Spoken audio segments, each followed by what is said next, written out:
Dans cette formation, on va apprendre à réaliser des sites web dynamiques avec Python. Et pour cela, on va utiliser un framework web qui est très populaire et qui s'appelle Flask. Alors, dans cette première vidéo, on va tout mettre en place, c'est-à-dire qu'on va installer Flask et on va créer notre première petite application pour tester si tout fonctionne. Allez, c'est parti, je lance mon IDE. Et je vais créer mon premier projet. Et je vais installer tout ça dans un environnement virtuel.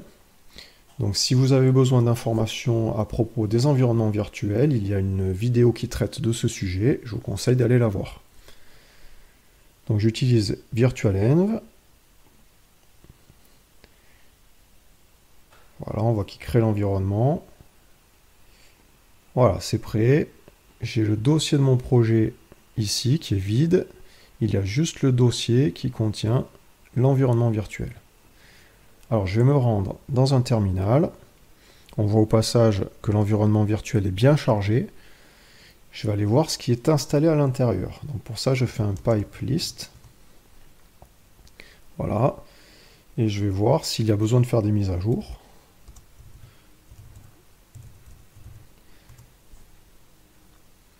Voilà, donc il y a des mises à jour, je vais les installer.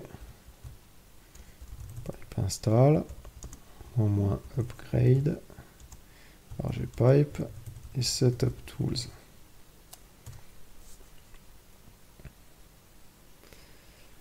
Voilà, c'est installé, on va vérifier tout ça.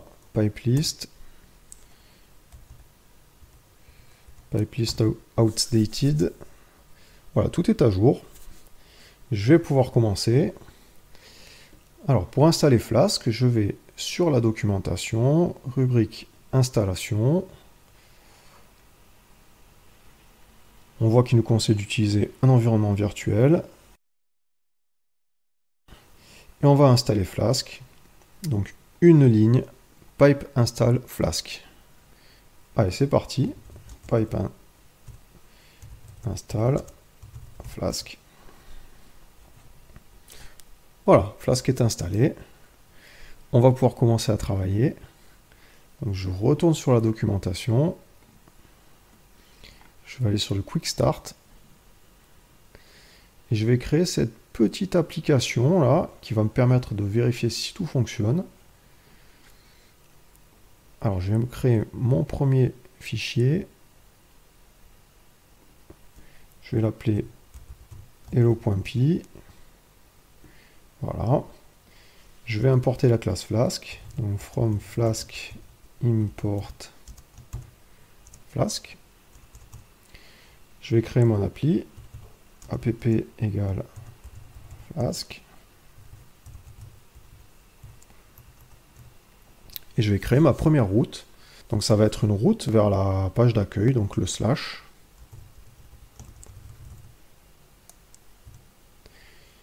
Donc on verra les routes dans la prochaine vidéo.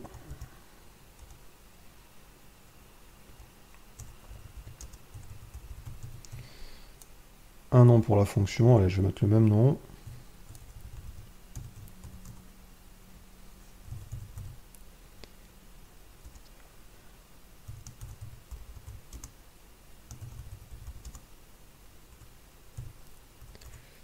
Voilà. Je sauvegarde.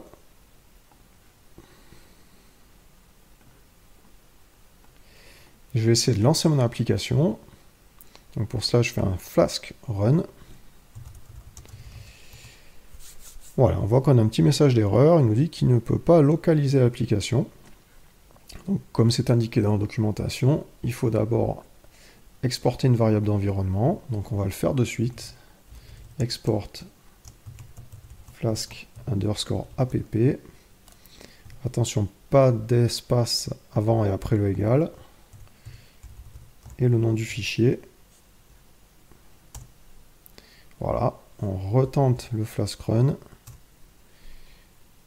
Voilà, on voit que cette fois-ci, je n'ai pas de message d'erreur. Alors, il m'a défini l'environnement en production, ce qui n'est pas totalement bon. J'ai mon petit avertissement qui me dit qu'attention, là, on utilise le serveur de développement de Flask. Donc c'est absolument pas fait pour mettre notre application en production directement sur Internet, pour des questions de performance et de sécurité. Et là, j'ai le lien pour accéder à mon appli, donc sur le port 5000. Là, j'y vais. J'ai mon Hello World qui s'affiche, impeccable. Alors je vais essayer de faire une petite modification, je vais mettre un point d'exclamation derrière, je sauvegarde. Voilà, et là, j'actualise ma page et les changements ne sont pas appliqués. Alors qu'est-ce qu'il faut faire? Il faut arrêter le serveur avec CTRL-C. Donc je l'arrête, je le relance. Cette fois-ci, je peux actualiser ma page et les modifications ont été prises en compte. Alors ça, c'est pas très pratique quand on est en développement, puisqu'on fait beaucoup de modifications. Il y a un autre petit problème aussi. Donc supposons que je veuille retourner une valeur. Donc je vais faire 10 sur 0. Voilà. Je relance mon serveur. J'essaie d'afficher ma page. Voilà. Et là, évidemment, 10 sur 0 renvoie une exception. Donc division par 0. Par contre, le message d'erreur ne s'affiche pas clairement sur la page. Alors ça, quand on est en développement, c'est pas pratique du tout. Donc ce qu'il faudrait, c'est que j'active aussi le mode debug.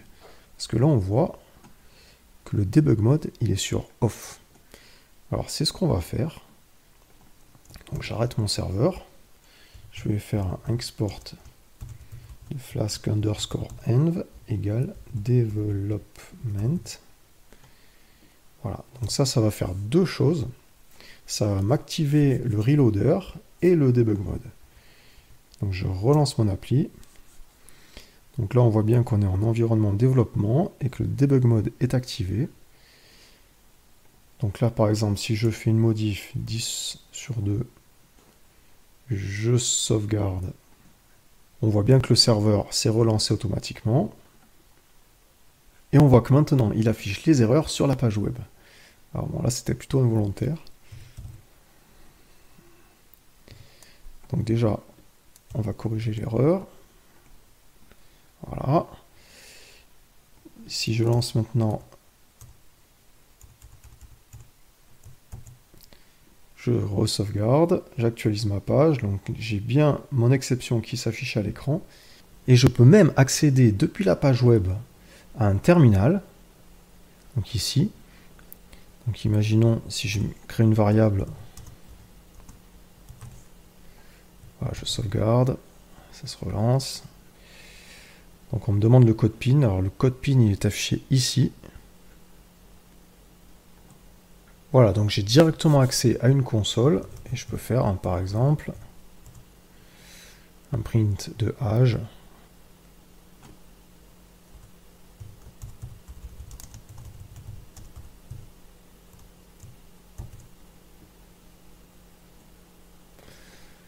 Cette vidéo est terminée, je vous donne rendez-vous très prochainement pour la suite de la formation.